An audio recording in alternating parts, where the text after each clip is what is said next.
mostrar pra vocês. Cadê? Parece uma menina mesmo. Estamos aqui na casa de Efraim, nosso grande amigo de Israel. Onde é que tá? Eu queria... Ei!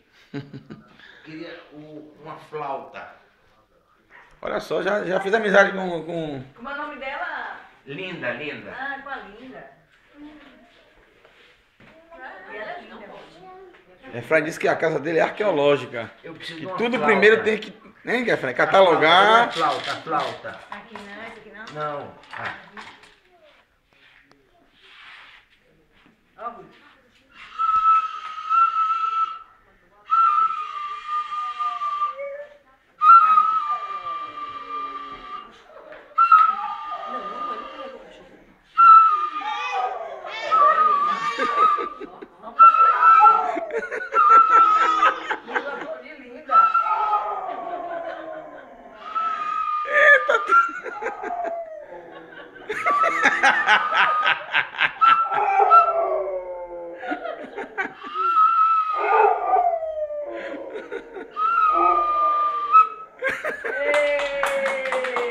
Essa linda é uma figura, viu, rapaz?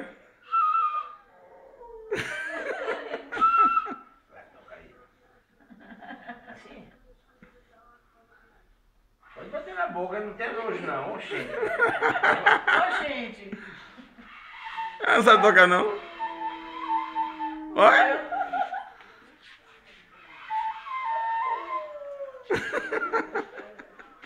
Não sei tocar também, não.